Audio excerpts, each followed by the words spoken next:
Laetitia, la première question que je souhaite te poser, c'est quand la première fois tu t'es posé la question du sens de la vie? Alors, le sens de la vie. En fait, alors la question ne s'est pas posée à moi dans ces termes-là, mais ça revient au même. En fait, quand j'étais petite, enfin vers l'âge de 8, 9, 10 ans, quand j'observais la nature autour de moi et surtout le ciel, en fait, j'étais complètement fascinée par la grandeur, la majesté de ce que je voyais, enfin la beauté, et surtout la grandeur, en fait, le caractère infini. C'est-à-dire que du haut de mes 8 ans, j'avais plus ou moins pressenti le concept d'infini, en fait, sans le conceptualiser, évidemment, j'étais trop jeune, mais c'était ça qui me fascinait, en fait, cette grandeur-là et tout ça. Parce que j'avais conscience que derrière les nuages, derrière les étoiles, il y avait d'autres étoiles à perte de vue, à perte de vue. Et c'est ça qui me fascinait, qui me questionnait beaucoup. Et donc, je me suis très vite posé la question de qu'est-ce qui avait bien ou qui avait bien pu créer un truc pareil, en fait, aussi beau, aussi grand, etc. Donc, la question du sens de la vie est venue après, mais en tout cas, euh, ce que je me suis posé en tout premier lieu, c'est ça, c'est quelle force, quelle incroyable énergie a pu créer un truc pareil, en fait. Voilà, totalement. Donc c'est plutôt la question d'une transcendance qui s'est posée à moi. Bien sûr, comme j'étais petite, ça s'est pas posé en ces termes-là, bien sûr, mais je me disais, qu'est-ce qui a pu créer un truc pareil, en fait? D'où la question, en fait, ouais, d'une transcendance et qu'on peut aujourd'hui nommer Dieu, en fait. Voilà. Autour de toi, est-ce qu'il y a un contexte aussi Du tout, religieux ou du spirituel qui tout. pouvait apporter des Non, réponses? du tout, justement. Alors, surtout pas de réponse et pas du tout de conversation autour de ça. C'est-à-dire que j'ai été baptisée, certes, mais c'est tout. En fait, ça en est resté là. Je pense que c'était plutôt culturel, voilà, et social. Mais il n'y avait absolument aucune éducation religieuse ni de conversation de cet ordre-là. Donc, en fait, ces questions-là sont apparues spontanément, comme ça. Et mes questions, enfin mes réponses, je me les suis forgées toute seule, en fait. Je me suis échafaudé la théorie comme quoi Dieu existait, en tout cas du haut de mes 10 et puis 12 ans, en fait, aussi, ça me revient beaucoup et ça m'a traversé toute mon adolescence, en fait. Je me suis forgé l'intime conviction qu'il y avait un être grandiose qui avait créé tout ça et c'était tellement beau qu'il était forcément bon et généreux et qui veillait sur nous d'un œil bienveillant, en fait. Mhm. Donc je me suis forgé cette théorie-là qui s'est confirmée plus tard. Et en fait, cette intime conviction m'a beaucoup, beaucoup portée pendant toute mon adolescence. Ça m'a beaucoup, beaucoup aidée, en fait. À quel moment cette conviction, justement, ce constat de la beauté, de cette création, s'est transformé en une recherche peut-être plus intellectuelle, peut-être à travers des livres, à travers des rencontres? Est-ce qu'il y a eu un partage? À quel moment il y a eu un partage de cette question? Un partage, non. En fait, je l'ai gardé intérieurement pendant toute mon adolescence. Et en fait, à 18 ans, j'ai rencontré un livre. Je parle bien de rencontre parce que ça a été vraiment bouleversant, ça a vraiment changé ma vie. En fait, j'ai rencontré donc le bouquin de Joseph Murphy sur la puissance de votre subconscient. Je ne sais plus exactement le titre, mais Oui. les fabuleux pouvoirs de votre subconscient, un truc comme ça. Et en fait, dès les premières lignes, euh, j'ai compris en fait que ce bouquin allait beaucoup m'apporter. Et dès les premières lignes, il m'a complètement bouleversée. Alors, je ne peux pas vous dire pourquoi, hein. Après, voilà, c'est une rencontre. En fait, c'est venu en résonance avec toutes les questions justement de cet ordre-là que je me posais. Et comme il parle beaucoup de Dieu et de prière, en fait, ça correspondait à mon univers et mes questionnements intérieurs. Donc, du coup, il est vraiment rentré en résonance avec moi. Et ça a été un vrai coup de foudre et un vrai bouleversement pour moi. Parce que du coup, j'ai mis en pratique, lui, il parle de prière, en fait, Joseph Murphy, mais c'est simplement la loi d'attraction. Après, il l'a un peu divinisé, entre guillemets. Et comme ça correspondait tout à fait à mon univers, ça m'a vraiment bouleversée. Ça a vraiment changé ma vie parce que j'ai mis en pratique euh, les techniques, entre guillemets, qu'il donne dans son bouquin. Et ça, c'est venu aussi répondre à cette question, en fait, comme si ça me légitimait, en fait, dans mes questionnements, puisque lui parlait de Dieu et que Dieu pourvoyait à tous nos besoins, à tous nos désirs, répondait à tous nos désirs. Ça répondait, en fait, à cette question que je me posais depuis des années, en fait. Jusque-là, c'est resté intérieur, en fait, hein, jusqu'au jour où là, je peux en parler dans mon cercle d'amis. Voilà, c'est. Par Et, rapport à la prière, quelle était ces pratiques, justement, cette vision de la loi d'attraction? Qu'aujourd'hui vous dites loi d'attraction, mais est-ce que ça a été, je pense que c'était pas forcément ce mot-là qui a été employé à l'époque, à ce non, moment-là. non, bah, à l'époque, en fait, moi, j'étais vraiment, complètement, imprégnée de ce bouquin-là, en fait, donc je pratiquais comme lui le formule, comme Joseph Murphy le formule, et il parle de prière. Donc en Hmm. fait, il s'agissait de, d'imprégner, en fait, son subconscient. Alors, il faut bien sûr être, très, très détendu, très relaxé pour, comment dire? Émettre le désir qu'on souhaite obtenir, enfin L'intention. l'objectif qu'on souhaite voilà, obtenir. Et ensuite on alors une des prières dont il parle, c'est de remercier Dieu en avance, en fait, ou remercier l'univers, en avance du souhait qu'on veut obtenir, en fait, comme si on l'avait obtenu. Hmm. Donc il y a un état déjà, on se met dans l'état d'esprit déjà qu'on a déjà reçu en fait par rapport à ça. Exactement, parce que l'aspect émotionnel est capital dans la loi d'attraction, effectivement. C'est aujourd'hui, je nomme ça loi d'attraction parce que c'est un terme qui est connu et c'est exactement ce qui se passe quand on fait ce type de pratique, en fait, hein. C'est qu'on attire à soi ce qu'on pense être vrai, en fait, de façon subconsciente, mais aussi émotionnelle. Si, si, on, si on imprègne nos émotions de la joie d'avoir obtenu ce qu'on souhaite, évidemment, inévitablement, en fait, c'est mathématique, hein, on émet des vibrations qui vont attirer par la similaire ce qu'on veut obtenir, en fait. Résonance. Et alors Ah, c'est ça. quelles étaient les intentions de Laetitia à l'âge de 20-21 ans, J'ai s'agissant rencontré le bouquin à 18 ans. à 18 ans, à Ouais, 18 ans, ouais, s'agissant de la loi même d'attraction. pas. Ouais, même pas. Je passais mon bac, enfin, je devais passer mon bac quelques mois plus tard, et c'est extraordinaire parce qu'en fait, j'ai mis en application donc les fameuses prières de Joseph Murphy, et j'ai eu mon bac alors que j'ai bossé quoi 2 semaines avant le bac. Je l'ai eu, mais haut la main. Enfin, voilà, je dis haut la main parce que j'ai frisé la mention. Et c'était un bac littéraire, donc le coef en philosophie était assez élevé. Je crois que c'était 7. Et pour avoir une bonne note en philo, faut quand même faut quand même, surtout avec le stress du bac et tout ça, bon, c'était quand même un challenge et j'ai frisé la mention. Je l'ai pas eu, mais j'étais à quelques centièmes de Ouais, points. ouais. Donc c'est un exemple en fait très tangible de, de tout ce que j'ai obtenu par ce bouquin-là. C'est pour ça que je vous dis qu'il a vraiment bouleversé ma vie. Donc, j'ai eu mon bac.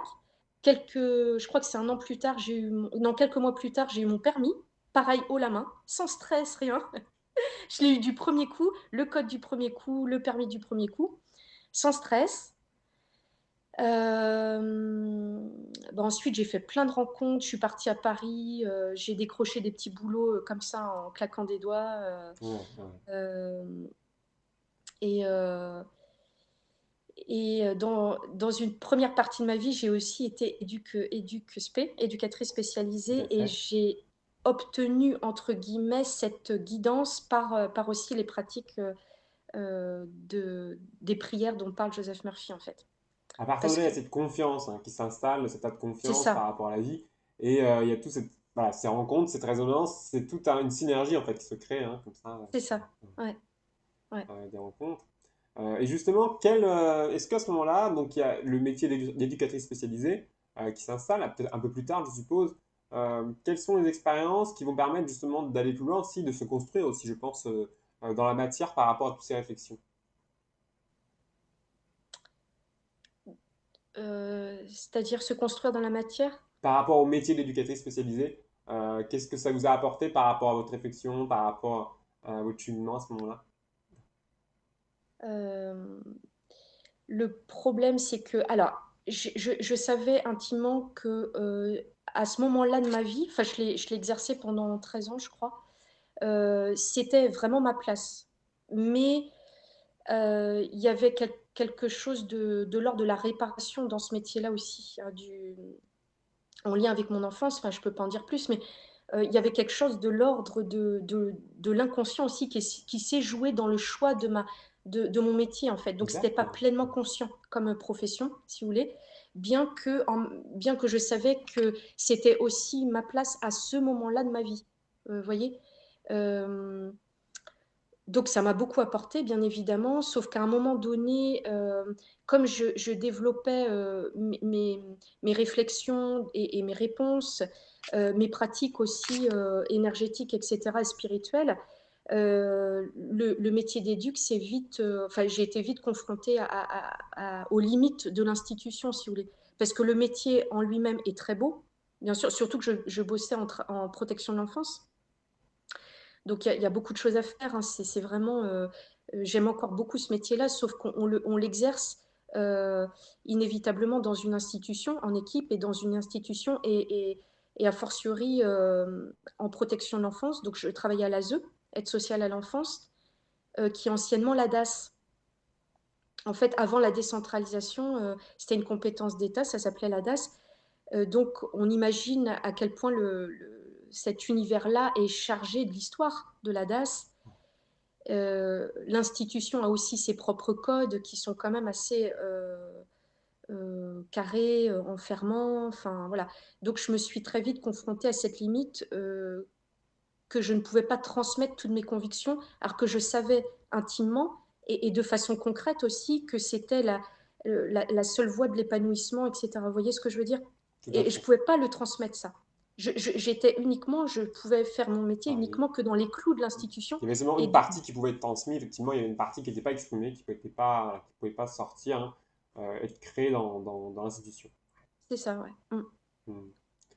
Euh, mais c'est intéressant parce qu'aujourd'hui, je pense que de dire que l'inconscient influe sur le choix de notre métier. Il y a Mais beaucoup bien de jeunes sûr, qui savent pas du tout ce qu'ils vont faire et d'un coup, il y en a qui choisissent. Puis il y en a, c'est évident, ils savent ce qu'ils vont faire, ils veulent faire ça. ouais, On parle de vocation souvent. Et c'est ouais, intéressant d'avoir cette notion de dire notre inconscient nous amène aussi dans des directions. Il n'y a pas de hasard, entre guillemets. bien sûr, bien sûr.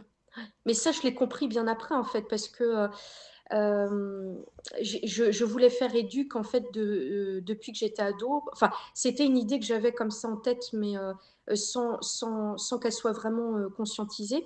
Et en fait, elle est revenue à moi vers l'âge de 22 ans, parce que j'étais à la fac, j'ai fait une fac de langue, en fait, langue étrangère appliquée.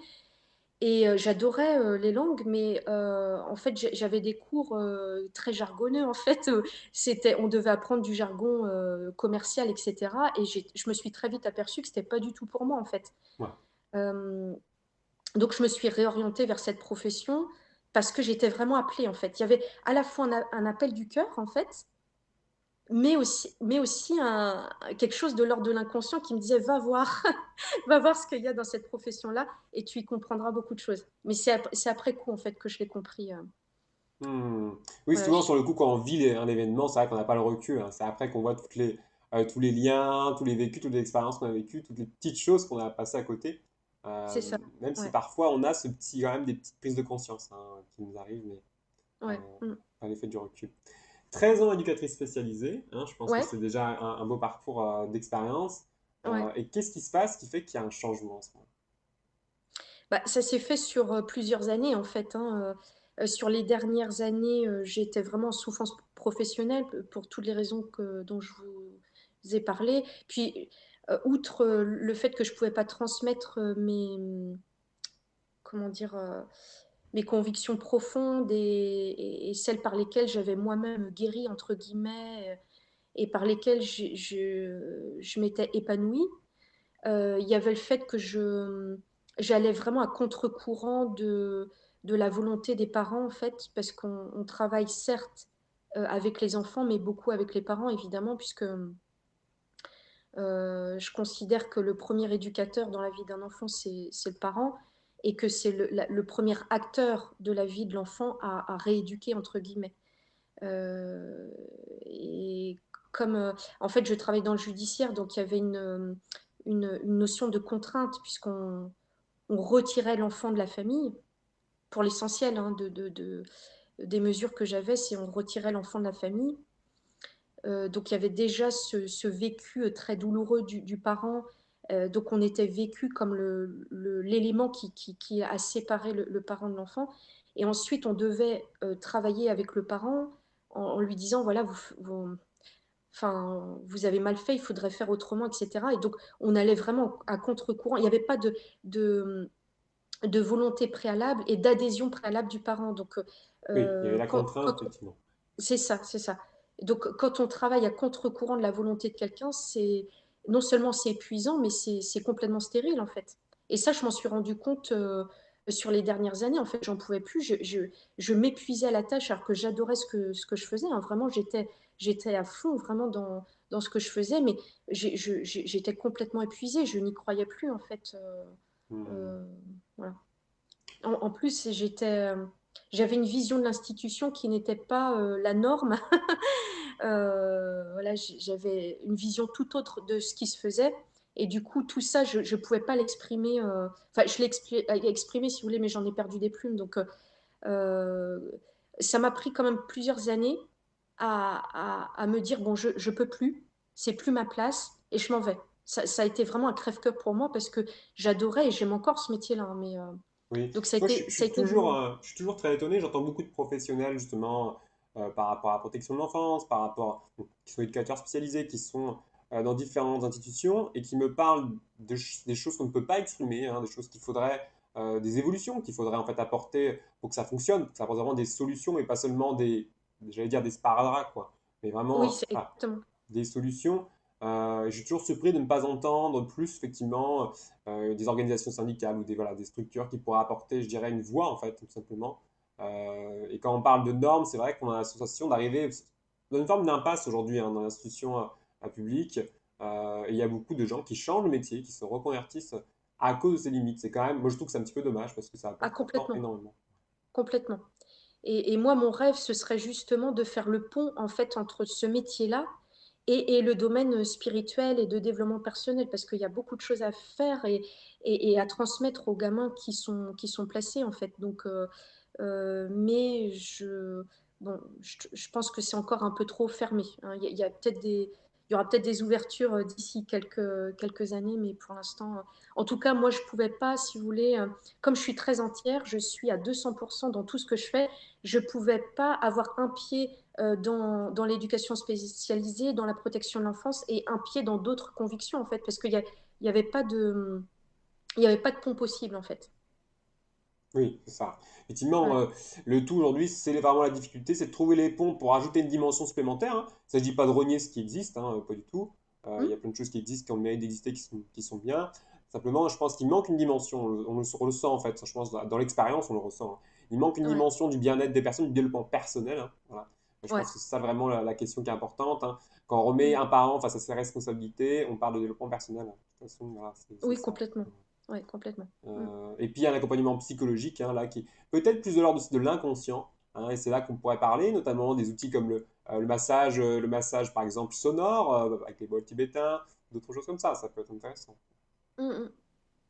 Ou ne serait-ce aussi que l'aspect karmique, parce que quand vous parlez de suivi psychologique, c'est vrai que la notion, la plupart des psychologues qui travaillent en institution, notamment en protection de l'enfance, parce que c'est le domaine que j'ai bien connu, ils ont été formés, si vous voulez, en université, hein, Sûr. et pour avoir fait 2 ans de psycho à Rennes, je sais qu'au la psycho est abordée de façon très matérialiste, en fait, Oui, hein. Et ouais. donc, il n'y a pas les notions de transpersonnel, C'est d'ailleurs toujours le cas. encore moins de spirituel et encore moins de karmique, quoi. Parce que, voilà, Ouais, donc, ouais, ouais. on perd une dimension de l'être humain qui est gigantesque, en fait, et qui même peut-être est à l'origine de tous nos maux, et sociétaux, et humains, si vous voulez, et psychologiques, quoi. Ouais, Donc ouais. on perd tout cet aspect-là pour prendre l'être humain juste dans comment, sa dimension purement humaine et inconsciente. Mais il y a toute une dimension, d'autres dimensions à explorer et à exploiter, quoi. Oui. Tout à fait, je pense qu'on voit des psychologues aujourd'hui qui se forment eux-mêmes, parce qu'ils voient les limites aussi. Ben, voilà, les psychologues sont comme tout le monde. Il y en a qui voient les limites de leur pratique, hein, qu'ils ont appris à l'université, et qui vont se former à des outils, qui vont rajouter des outils, la sophrologie ou d'autres outils qui peuvent permettre d'apporter énormément. Mais quand on parle de psychologie, moi je suis toujours étonné aussi en université. Bon, Rennes est un bon exemple parce qu'il y a très peu d'évolution, j'ai le sentiment. Ils n'ont pas du tout ajouté toutes les évolutions psychologiques des mouvements des États-Unis, la psychologie transpersonnelle et d'autres mouvements où on va chercher plus loin dans la personne, on ne va pas forcément utiliser la parole ou la communication verbale, ne serait-ce que la danse par exemple, ou d'autres outils Ouais. voilà, qui sont vraiment le mouvement, le geste, même s'il Mm. y a des évolutions en France, mais c'est vrai que sur la ville de Rennes, on est encore freudien et lacanien, ce qui fait Ouais. qu'on n'a pas tellement d'évolution. Ce qui est intéressant aujourd'hui, c'est qu'on voit beaucoup de gens se former eux-mêmes, hein, qui ajoutent ça, hein, l'hypnose, la sophrologie notamment. Mm. Mais ce qui serait super, c'est d'introduire justement ces pratiques-là, parce que ça reste en off, en fait, sur le plan institutionnel. C'est-à-dire, et ça changerait vraiment les codes. Parce que si on introduit ce genre d'outils un peu transpersonnels dans les institutions, ça viendrait petit à petit et au fur du temps, ça viendrait changer les codes de la société. Parce que c'est ça qu'il faut à terme vraiment réformer, en fait. Oui. Pour le moment, c'est plutôt des personnes qui prennent hein, l'initiative elles-mêmes en dehors des Ouais, institutions. Voilà. ouais. C'est ça qui se passe. Espérons Mm, qu'à l'avenir, on commence à avoir des contacts entre les institutions publiques et des gens qui ont soit connu l'expérience, hein, comme vous, des institutions, ou qui ont encore un pied dedans, si ça peut. Hein. Je pense qu'il y a des personnes qui ont un pied dedans, qui font aussi des choses voilà, un petit peu en extérieur. mm. 13 ans, donc, éducatrice spécialisée. Et quelle a été la transition vers quel domaine vous avez voulu transiter à ce moment-là? Euh, Bah, quand je suis partie, j'étais déjà formée, je pratiquais déjà différents types de massages. Donc j'ai été formée au californien, au shiatsu, à l'école de Michel Audoul, qui est assez connue sur Paris, Oui. parce que j'ai vécu en région parisienne. L'essentiel de ma carrière, c'était en région parisienne d'ailleurs. Donc comme j'étais formée à ces différents types de massages, et le massage sonore aussi au bol tibétain, je pratiquais déjà sur mes temps de congé, etc., les week-ends. Donc un jour, j'ai claqué la porte et je me suis vraiment installée à plein temps et à 100% dans ces pratiques-là. Voilà. Euh, Entre-temps, j'ai continué à me former, mais plutôt sur le plan du développement personnel. Donc j'ai fait une école de psychothérapie à Nantes qui s'appelle l'IPHT. Et donc moi, je me suis arrêtée au premier cycle de conseil en développement personnel. Donc j'ai eu la certification de conseillère en développement personnel. Et pendant ces années d'études, en fait, j'ai mis en application sur moi les différents outils thérapeutiques comme le rêve éveillé, par exemple, l'art-thérapie, par la confection de mandala, etc. Et du coup, je pratique aussi en tant que conseillère en développement personnel. Et quels ont été les premiers résultats avec les personnes, les premières problématiques que vous avez rencontrées? Alors, je suppose que vous avez retrouvé des choses peut-être dans un premier temps qui étaient assez similaires à ce que vous avez vécu au niveau de l'expérience professionnelle, ou peut-être totalement différents. Euh, Bah, c'est compliqué de faire des généralités, mais ce que j'ai en tout cas remarqué, c'est que là encore, l'inconscient joue, parce que c'est pas parce qu'on est formé et que on est installé en tant que professionnel qu'on continue pas à cheminer et à devoir travailler sur soi. Et en fait, ce que j'ai repéré, c'est que tous les gens que je rencontrais, même pour un massage ou pour un petit soin ponctuel, ou alors pour un travail plus long, sur un plus long terme, bien que moi je fais pas de thérapie, donc c'est forcément enfin, Des rencontres brèves? Oui. des rencontres brèves. Voilà, c'est un peu sous forme de coaching si vous voulez. Hein. Je rencontre la personne 3, 4, 5 fois maximum, mais pas plus. Parce que s'il y a vraiment des choses à travailler plus profondes, là c'est un travail psychothérapeutique qu'il faut mener et ça c'est pas ma partie. Mais j'ai remarqué que toutes les personnes que je rencontrais étaient en résonance avec des choses que je portais en moi et qu'il fallait que je continue à travailler en fait. C'est ça surtout que je retiens dans, Hmm, dans ces pratiques-là. oui. Donc c'est passionnant en fait parce que euh, parce que l'extérieur, la moindre rencontre vient toujours nous dire regarde ce qui se passe et regarde ce que tu as encore à travailler, etc. C'est vraiment passionnant. Et le travail continue en fait. C'est Ah. sans fin et sans fond. Hein. Là, c'est une exploration, effectivement. C'est passionnant de voir Ouais. aussi l'exploration de l'ouverture, en fait, que ça crée, hein, de fait, de se mettre à son compte, de proposer des choses soi-même, et de rencontrer directement des personnes, c'est là qu'on sent vraiment qu'on est tous connectés les uns les autres, quoi. Il n'y a pas de... Ouais, c'est ça. Ouais, ouais, c'est Ouais, ça, qu'il y a une ouais, résonance, c'est qu'on vit ça. ensemble, hein. Ouais, c'est Ça, ça. je pense que c'est ce qui est le plus marquant en tant que thérapeute, hein, quand on rencontre des personnes, c'est de, voilà, à travers les mots des personnes, à travers leur interrogation, leur réflexion, leur cheminement, leur vécu. À ce moment-là, est-ce qu'il y avait eu des expériences, des nouvelles expériences par rapport à cette notion de beauté et d'infinité, d'expériences mystiques ou des choses qui vous ont ouvertes en fait Ouais.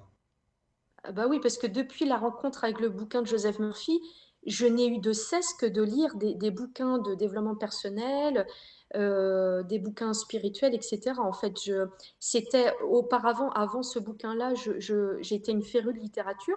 J'ai un Ouais. bac littéraire, donc j'adorais lire, mais plutôt des classiques, hein.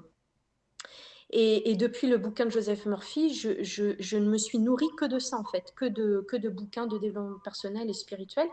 Et forcément, comme j'aime beaucoup, j'ai une façon de penser qui est très philosophique, en fait, c'est-à-dire que j'adore me poser des questions sans avoir de réponse. Moi, ça me convient parfaitement.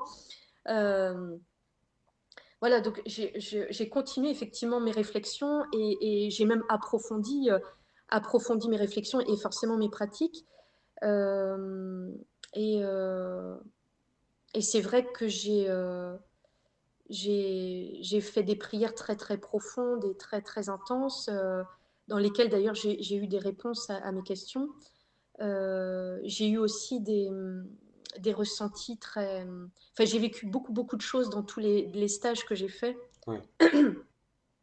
et toutes les expériences spirituelles que j'ai eues, j'ai vécu beaucoup de choses. Donc c'est, C'est vrai que se mettre en état de réception, une fois qu'on a compris finalement qu'on est tous connectés, hein, à la source, l'univers, à Dieu, enfin après chacun effectivement parlera de cette notion de transcendance. En fait, à partir du moment où on s'ouvre à cette notion de transcendance et qu'on souhaite obtenir des réponses, je pense qu'il y a un dialogue qui s'installe, en fait, tout simplement. exactement. Et la vie n'est plus du tout la même perspective parce que c'est une perspective où on est toujours dans le dialogue, hein. Chaque jour devient un dialogue quelque part. Donc c'est ça qui est un livre en fait, hein. Ouais, c'est ça. Ouais, ouais. Et c'est vrai que la notion d'ouverture est très très importante parce que on est souvent quand même comme on est des êtres humains faits de, enfin en partie faits de matière en fait avec un inconscient.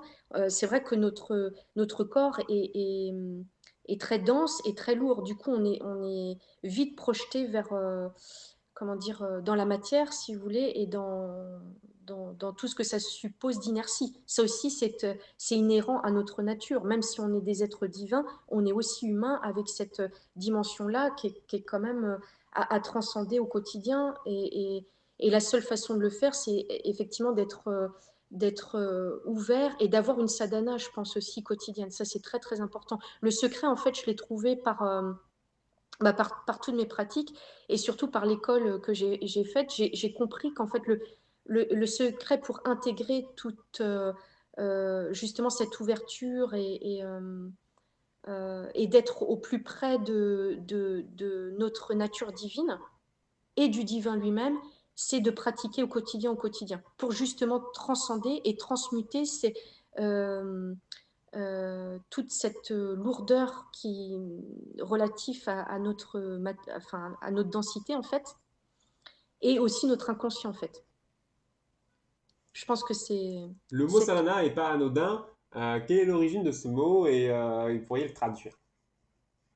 je sais que c'est indien. euh, Ça veut dire discipline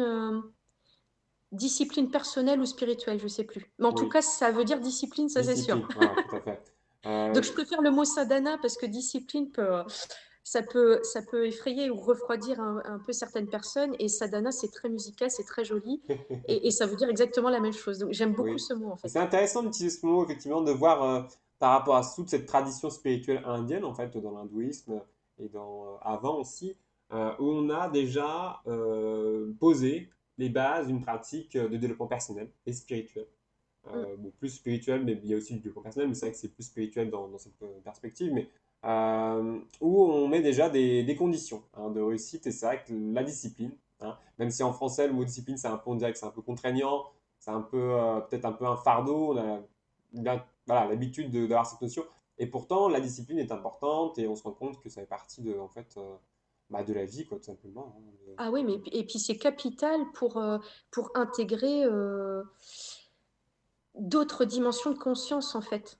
Sinon, comme je vous dis, on est très porté à l'inertie, euh, qui est relatif à notre... parce qu'on a enfin, on est polarisé comme tout en fait, hein, le bien, le mal, le féminin, le masculin.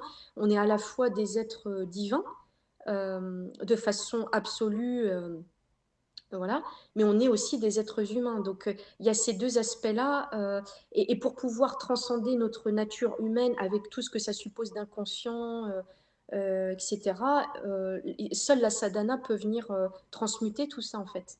Hmm. Donc l'idée, c'est à la fois d'intégrer des pratiques spirituelles chaque jour, en fait, c'est ça le secret, hein, vraiment, pour qu'elles deviennent spontanées et qu'elles s'intègrent dans l'inconscient, en fait. Parce que plus on pratique longtemps une certaine chose, ça peut être de la méditation, des prières, etc., peu importe la pratique, mais si on la pratique un certain nombre de jours sur un long terme, elle devient un systématisme comme...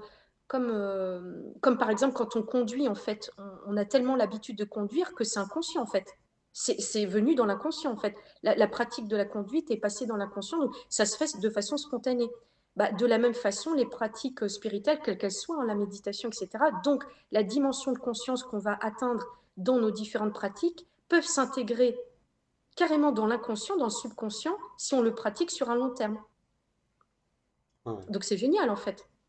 Parce Oui, que puis je pense que c'est intéressant de pouvoir aussi, moi j'ai le sentiment, alors c'est souvent personnel, hein, mais c'est vrai que de pouvoir partager aussi collectivement, ça peut être passionnant, je pense, ou avec quelqu'un d'autre, une seule personne ou plusieurs.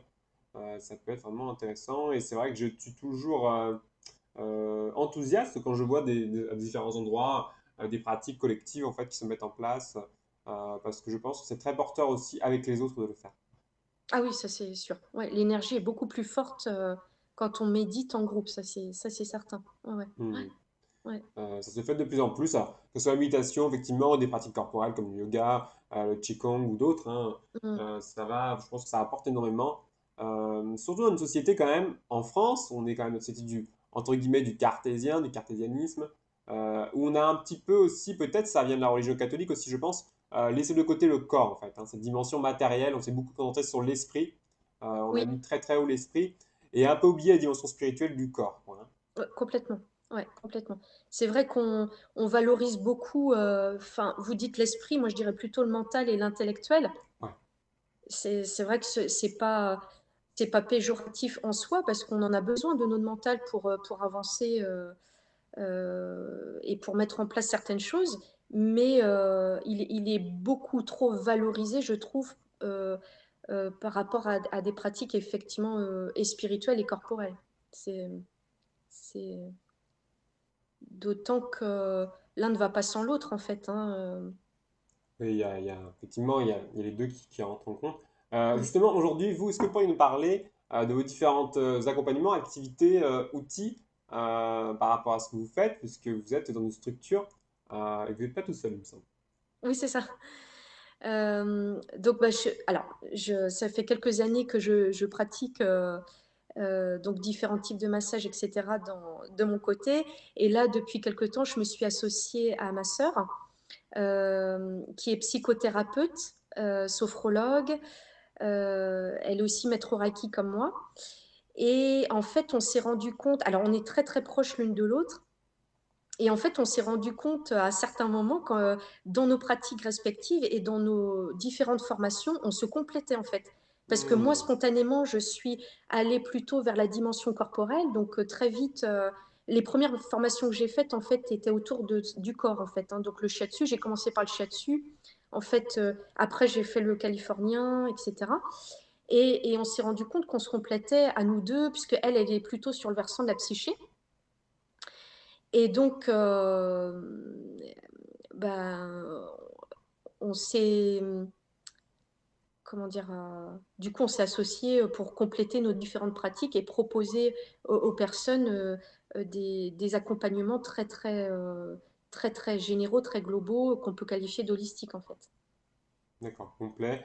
Ouais. C'est vrai que c'est intéressant. Le shiatsu, pour les auditeurs qui ne connaissent pas, est-ce que vous pourriez développer un petit peu par rapport à cette pratique particulière?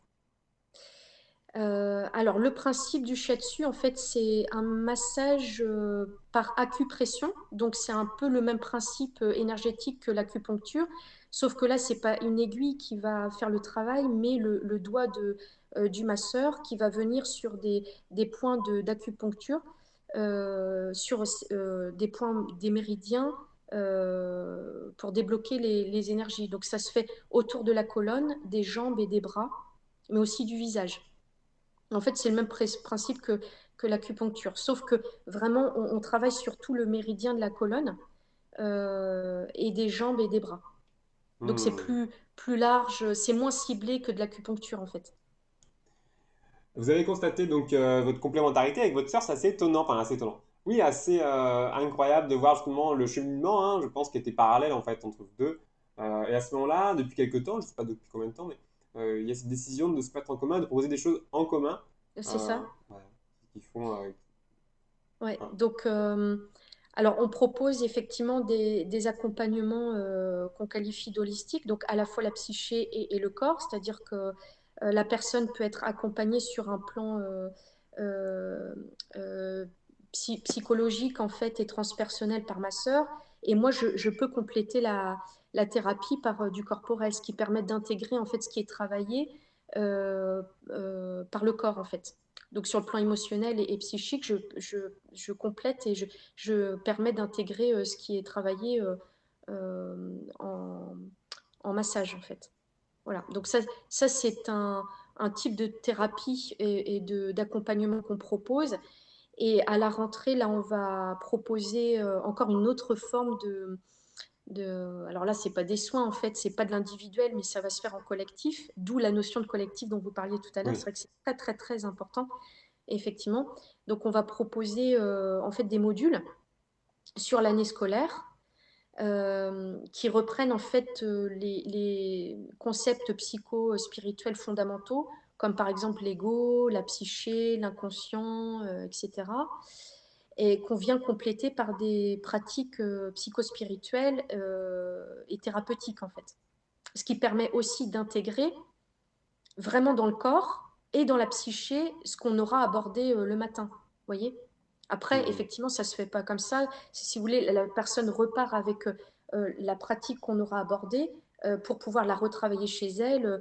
L'idée est vraiment de pouvoir, rendre les gens autonomes dans leur, pratique et leur sadhana en fait, quotidienne. Hein. Donc leur apporter des outils vraiment très très efficaces que nous-mêmes on a pratiqué et qu'on continue à pratiquer sur nous, notamment le rêve éveillé en fait. Ouais, ouais. Euh, c'est une pratique vraiment, extraordinaire qui pour moi, est, est, est encore plus efficace en termes de, comment dire, en termes de psychothérapie que l'hypnose, parce que ça vient vraiment, nettoyer l'inconscient en fait.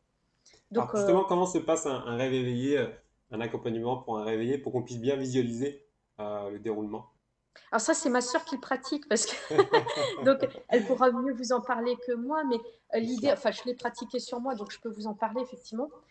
L'idée, c'est de proposer à la personne, en fonction du thème qu'on aborde, de proposer un scénario, donc en relaxation profonde et bien évidemment pour pouvoir dialoguer au mieux avec son inconscient. Donc l'idée, c'est de proposer un scénario. Euh, et l'inconscient dialogue avec nous sous forme de symboles et d'images et de symboles en fait. Donc, en fonction du scénario qu'on va proposer, la personne va spontanément, non pas visualiser, mais voir des images.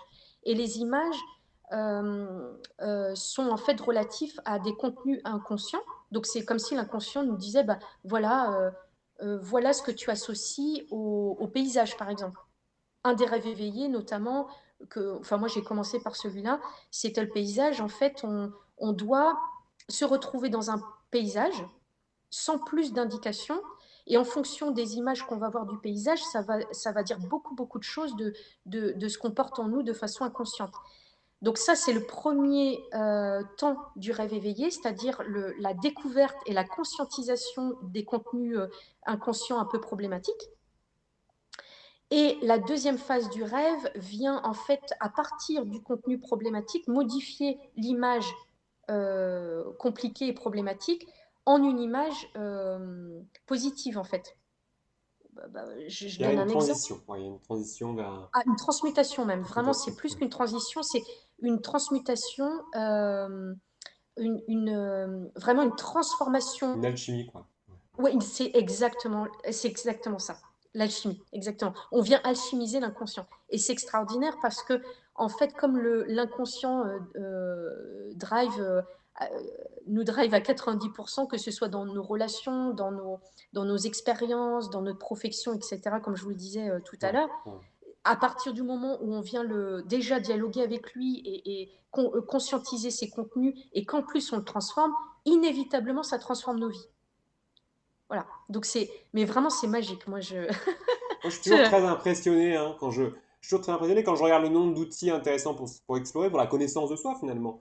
ouais, De voir qu'on n'est pas, déjà, on n'est pas une carte vierge à la naissance, hein. Il bah y a non. tout un ensemble de mécanismes qui sont déjà en place. Donc, déjà de par notre, voilà, notre famille, qui est voilà, de par ce qu'on va construire aussi au fil de la vie. Mais je Mm. dirais dès la naissance, on sent qu'il n'y a pas forcément non plus, qu'on n'arrive pas à zéro, hein, qu'on est tous inscrits dans une panoplie de potentiel.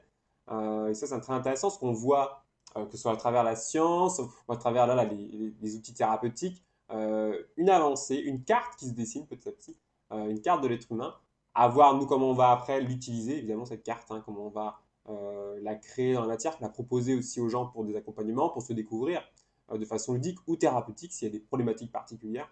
C'est Mhm. souvent ça aussi, hein, les gens vont s'ouvrir à cette dimension-là souvent suite à une crise en fait, un problème. Oui, Moi, je pense que c'est de plus en plus intéressant de le faire sans avoir de problème particulier, mais plus pour se découvrir, se connaître. oui, Et complètement. Et d'intégrer toutes ces notions-là dès la maternelle et la primaire, en fait. Ça, c'est vraiment ça, ce serait l'idéal, je dirais. l'idéal. Vraiment l'idéal. Ouais, ouais, ouais.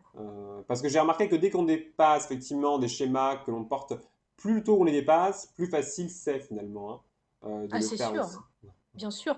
Parce qu'en fait, l'inconscient, d'année en année, se charge de fausses croyances, ou même d'expériences négatives. Si on a par exemple une expérience négative étant ado ou même jeune adulte, etc., on va la garder, si on ne la transmute pas tout de suite par différentes techniques, hein, c'est pas forcément le rêve éveillé, ça peut être aussi la flamme violette, Ho'oponopono, que j'adore. Ça a fait des miracles aussi dans ma vie, ce truc. Y a plein de différentes techniques pour transmuter tout de suite l'expérience négative en positif, pour la transmuter tout de suite. Sauf qu'on n'a pas ces systématismes-là, et du coup, l'expérience négative, voire traumatique qu'on aura eue à l'adolescence, ou peu importe l'âge, va grossir en fait et devenir. On va en tirer même des conclusions inévitablement parce que le mental, en fait, on est une grosse machine assez complexe quand même, hein. Il n'y a pas que Ouais. l'émotionnel qui rentre en jeu, il y a aussi le mental. Et on va de toute façon inévitablement, si on regarde pas l'expérience et si on la transmute pas tout de suite, on va forcément en tirer des conclusions, généralement, comment dire, fausses, quoi. Hein. Hmm. Des fausses croyances Oui, qui vont ou des devenir des. conclusions arrêtées, je dirais, qui sont, voilà, qui sont arrêtées Ouais, sur des expériences et qui n'ont pas du coup, qui freinent aussi la possibilité d'autres expériences, tout simplement. c'est ça, ouais. Et du coup, la fausse croyance va générer un comportement et du coup, inévitablement de la souffrance parce qu'on se sera trompé à la base euh, sur l'expérience en fait en elle-même. Et Je sais pas si. quelle conclusion justement sur le sens de la vie par rapport au cheminement personnel, spirituel? Qu'est-ce que ça a ouvert par rapport à cette infinité? Vous me parliez enfant de cette infinité. Est-ce que ça a ouvert hein, des réponses particulières par rapport au sens de votre vie ou de la vie? Ah ouais, alors ma vie, la vie en général, effectivement. Alors en fait, cette question-là, et c'est vrai que c'est une question, pour moi, c'est des questions fondamentales. Le sens de la vie, qui a créé la vie, pourquoi on est là, etc. Pour moi, c'est des questions qui se posent à nous, êtres humains, quoi qu'il arrive, je pense, même si c'est fugace, elles se posent à nous parce que je trouve que c'est vraiment fondamental pour évoluer parce qu'en fait, ça vient répondre quelque part à qui on est, en fait, fondamentalement. Vous voyez. Tout à fait. Euh, voilà. Par exemple, de se La dire, question n'est pas tellement de... Et la question, c'est qui nous sommes en fait, hein. C'est ça la vraie c'est ça, question. c'est Ouais. ça, c'est ça. Et ça, quand on a découvert véritablement et intégré qui on est vraiment, franchement, la vie devient est belle et divine, etc. Enfin, elle devient du même ordre que de là d'où on vient en fait. Enfin, je sais pas si je suis claire, mais Ouais, ouais, ouais. pour moi, le fait de se poser la question et de trouver une réponse à ça, ouais, c'est fondamental parce que ça vient effectivement répondre à qui on est vraiment. Par exemple, de la même manière qu'un un père et une mère mettent au monde un enfant, l'enfant aura les mêmes attributs en termes de matière que les parents, c'est-à-dire qu'il sera fait de chair et d'os. Donc ça, c'est sur notre polarité humaine, mais sur un plan plus transpersonnel et plus spirituel, si on part du postulat qu'on a été créé par Dieu, Dieu c'est un mot, hein, on peut parler de force de transcendance. Hein. Si on part du postulat qu'on a été créé par une force transcendante, eh ben, ça veut dire qu'on a exactement les mêmes attributs que cette force. C'est-à-dire on est infini, on est omnipotent, omniscient, etc. Dans notre nature absolue, hein, c'est-à-dire dans notre essence divine. On porte ces attributs-là. Et le fait de se poser cette question-là, si on se la pose vraiment de façon sincère et si on cherche vraiment la réponse, eh ben on peut, du coup, on accède à ce type de réponses qui sont vraiment, là, pour le coup, transcendent aussi la vie et permettent le fait d'avoir aussi une réponse à pourquoi on est là et qui nous sommes vraiment. Ça nous réintègre aussi dans notre véritable essence et, et vraiment, ça rend heureux, quoi. Oui, ça, c'est un bonheur Je sais pas aussi si je de, suis claire, mais euh, un bonheur de toucher en fait cette dimension à la fois humaine, hein, qui est géniale, bon, et cette dimension divine, hein, on peut l'appeler effectivement une dimension divine, dimension spirituelle, dimension inconsciente pour certains. Voilà, c'est vraiment cette dimension où on a la sensation de se retrouver à la fois comme quelqu'un de individuel, et en même temps, on fait partie d'un tout. Hein, c'est ça ouais, c'est ça. Mm. qui est impressionnant. Et moi, on parlait d'alchimie, ça me fait penser que au XXe siècle, il y a eu un génie du nom de Carl Gustav Jung qui a introduit justement en psychothérapie tous ces concepts hein, d'alchimie, d'archétypes, de symboles, ce processus d'individuation. Enfin, voilà, tous ces mots qu'il a créés, toute cette carte hein, dont on parlait, qui aujourd'hui inspire énormément de psychothérapeutes, inspire énormément voilà, de thérapeutes. Et je pense qu'on n'a pas fini de continuer son œuvre en fait à ce monsieur, à ce génie, Mm. parce que c'est une découverte de l'être humain, mais c'est aussi une évolution collective, je pense, parce qu'il faut quand même le dire que je pense, moi personnellement, que toutes ces réflexions, ça apporte des choses très matérielles aussi finalement, hein, qui sont très, on est aussi très dans la matière. Hein. Quand on va parler de l'organisation de société, des solutions à apporter pour les problèmes que l'on rencontre, des crises qu'on connaît aujourd'hui, bah, ces solutions qui semblent très esprit finalement, bah, elles vont apporter des choses, des résolutions dans la matière aussi qui sont très palpables.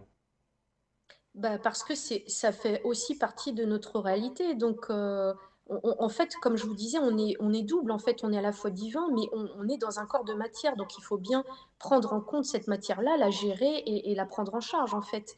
Et de façon effectivement collective, ça se traduit par la société dans laquelle on vit et qui est en plus très matérialiste. Mais effectivement, on ne peut pas occulter non plus cet aspect-là de notre vie, de qui on est aussi, quoi. Donc, euh, alors, l'idéal, effectivement, ce serait d'introduire des concepts plus transpersonnels. D'ailleurs, c'est Jung qui a le premier utilisé le terme de transpersonnel pour justement faire référence à cette transcendance dont je vous parlais dès le début, en fait, qu'on peut nommer Dieu ou pas, hein. Mais le terme transpersonnel, effectivement, renvoie à cette dimension-là de l'être humain. Donc on est à la fois humain, dans notre aspect le plus dense, mais aussi très spirituel et très nous-mêmes, pas transcendant, mais très... Oui, Voilà. c'est intéressant parce que je pense que aujourd'hui, moi j'ai entendu plusieurs anecdotes, hein, mais c'est vrai, aujourd'hui, lorsqu'on parle effectivement de paix dans le monde, par exemple d'utopie comme ça, effectivement de paix, bah, j'entends, moi, au Ponopono par exemple, j'entends bien des personnes, hein, c'est pas toujours dit, mais il y a des personnes qui, voilà, des diplomates ou des gens qui ont fait des rencontres internationales entre des pays en guerre, etc., qui ont pu l'utiliser, hein, donc c'est pas des choses, voilà, ça a l'air effectivement un petit peu comme ça, on se dit oui, c'est un peu des recettes. Non, non, non, il y en a qui l'ont vécu de façon très concrète et en Ouais. direct. Je dirais quand on le vit sur le terrain en direct, c'est autre chose, quoi. Hein. Donc, Mm. mais je pense, voilà, c'est cette dimension du cœur, j'allais dire, hein, et la C'est dimension de la ça, tête. Hein. Mais cette dimension du cœur, à partir du moment où on s'ouvre à cette dimension, il y a des petits miracles qui s'accomplissent et c'est ça, ça. c'est Ouais, très impressionnant. Ouais. ouais, c'est ça. Et il y a aussi dans le Ho'oponopono, le principe de base, en fait, c'est la responsabilité. En fait, c'est de se dire, mais quoi qu'il arrive dans ma vie, c'est moi qui l'ai créé par mes contenus inconscients, peut-être de cette vie-ci ou d'autres vies. Hein, donc ça pose aussi la notion de karma. Enfin, quand on commence à dérouler le fil d'un concept comme la responsabilité, par exemple, bah, il y a tout différents concepts en fait qui se déroulent. Donc c'est vraiment passionnant et voilà. Après, le défi, c'est de ne pas se perdre aussi dans la culpabilité, hein, de se dire je m'identifie à ces problématiques, je m'identifie à ce karma, hein, cette notion de karma. Moi, je pense hein, qu'il faut faire attention quand même de ne pas s'identifier et de résumer, je dirais, sa vie à une suite de blocages qui seraient inconscients. Euh, Mais c'est le risque. maintenant, d'où la dimension transpersonnelle permet d'avoir, alors grâce à une sadhana, une fois de plus, d'avoir conscience au plus près de notre véritable nature. C'est-à-dire que si on part du postulat qu'on est dans l'absolu, hein, notre vraie nature est divine, du coup, on considère que tout ce qui nous est arrivé et tout ce qu'on a fait même, parce que vous parlez de culpabilité, tout ce qu'on a fait est juste une expérience de l'être humain pour pouvoir transcender certaines choses en fait. Donc il n'y a pas de culpabilité à avoir si tant est qu'on ait la distance entre l'expérience de l'humain et notre nature véritable en fait. Donc c'est pas notre nature qui fait le mal parce elle est par essence bonne et divine, mais c'est une expérience de l'être humain pour apprendre des choses en fait. Donc c'est Hmm, voilà, même si s'il ouais. y a du négatif qui nous arrive ou qu'on a fait du négatif, c'est de toute façon pour apprendre des choses. Donc tout est bien, tout est juste et tout est parfait. Encore faut-il avoir la distance et justement, comme vous dites, ne pas s'identifier à nos actes et même pas à notre persona, en fait, notre personnalité. En fait, persona, en latin, ça signifie masque. Ce qui sous-entend qu'en fait, on est notre personnalité. Moi, par exemple, Laetitia, c'est juste mon masque et mon rôle, ma casquette, mon corps dans cette vie actuelle, mais je suis bien plus que ça, en fait. Oui, exactement. Puis je pense qu'il ne faut pas non plus se créer des problèmes que l'on n'a pas, entre guillemets, dans la quête thérapeutique. C'est-à-dire, à partir du moment où on découvre tout ça et que c'est super passionnant, effectivement, que c'est très intéressant, ne pas non plus chercher, effectivement, des problèmes qui découleraient d'un karma, qui en fait seraient des formes d'illusion, quoi, une forme Ah oui, mais d'illusion. ça, je suis complètement d'accord. C'est vrai que je parle de karma parce que en fait, je parlais du principe de responsabilité où, par exemple, il peut nous arriver des choses négatives, qu'on va qualifier négatives, dans notre vie, mais on ne sait pas d'où ça vient, en fait. On ne sait pas comment on l'a provoqué. Donc, c'est pour ça que je parlais de karma, Tout mais à fait. effectivement, comme vous, je ne suis pas du tout portée sur le fait, par exemple, de faire des régressions dans nos vies antérieures. Je trouve qu'on a bien suffisamment à faire avec notre vie-ci pour pas trop se pencher sur ce qu'on a fait avant, vraiment. Ouais. Si ça vient comme Ouais. ça par le biais d'un rêve éveillé ou s'il y a certaines bribes d'images qui viennent, ok, c'est parce que notre inconscient nous a permis de le voir et parce que c'est à travailler, mais sinon, me plonger, non, je suis pas du tout là-dedans, moi je suis Ouais. complètement d'accord avec vous là-dessus, hein, ouais. Parce que Après, il faut y ça... avoir bien sûr la recherche sans aller dans les problématiques, mais une recherche de curiosité, hein. Hum, Ça, c'est vrai que ça peut exister, hein, ne serait-ce que voilà, par curiosité.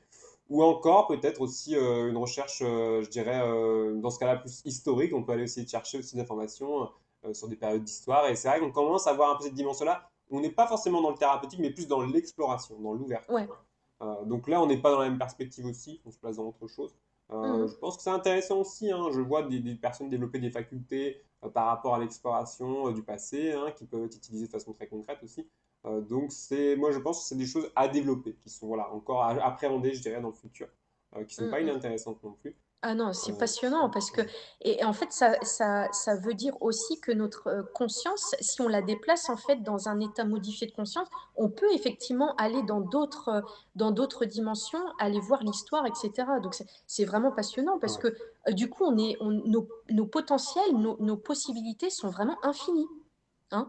Parce que on peut effectivement voyager dans le temps, dans d'autres dimensions de conscience, on peut faire des voyages astro, etc. Enfin, vraiment, il n'y a pas de limite quoi, à nos potentiels. Et ça, c'est vraiment, c'est à la fois vertigineux, Oui, ça, euh, c'est-à-dire qu'il faut pouvoir voilà, l'appréhender. C'est vrai que si on le découvre d'un coup, c'est vrai que c'est un palier, hein. Moi je pense que c'est vraiment un palier de civilisation, hein, d'appréhender ouais, ouais. ouais, complètement. Ouais.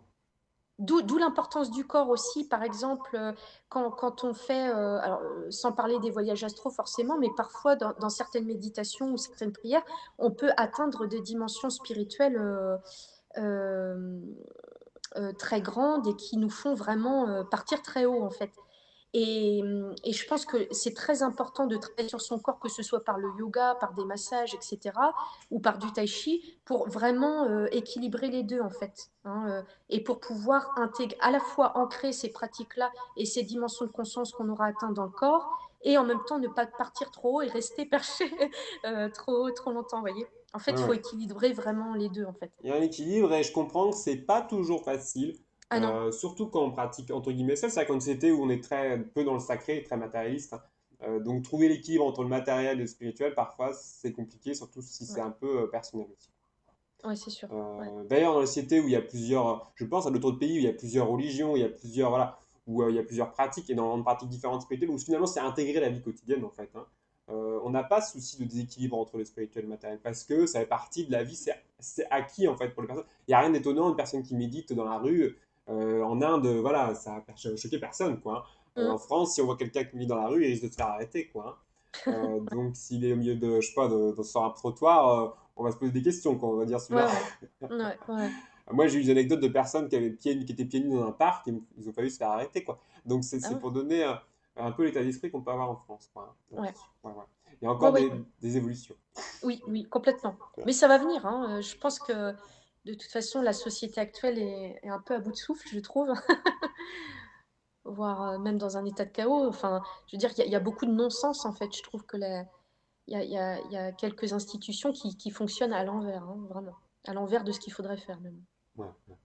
Grand Mmh. merci, Laetitia, pour cet échange Merci. passionnant. Il y a une dernière question que je Ouais. souhaite vous poser. C'est au sujet de vos espérances. Donc, vous m'avez parlé un petit peu de vos projets. Vous êtes liés en groupe à partir de septembre, des choses qui vont se mettre en place. Il y en a d'autres aussi, c'est intéressant. Et puis vos espérances pour vous, pour le général. Heu, Vraiment mon grand espoir pour alors à la fois personnel et le collectif, c'est vraiment que, tout ce dont on a parlé là, le transpersonnel, le spirituel et cetera, deviennent partie intégrante de notre société en fait, qu'on change de paradigme. Vraiment ça c'est mon souhait le plus profond, sur un plan personnel et collectif. En fait, c'est sociétal, vraiment qu'on change ouais, de paradigme et je sais qu'on y vient en fait. On a déjà les prémices, parce qu'il y a de plus en plus de conscience qui donc sur un plan plus personnel, c'est de participer par le biais des activités du Mama Deva, participer à ce nouveau paradigme en fait.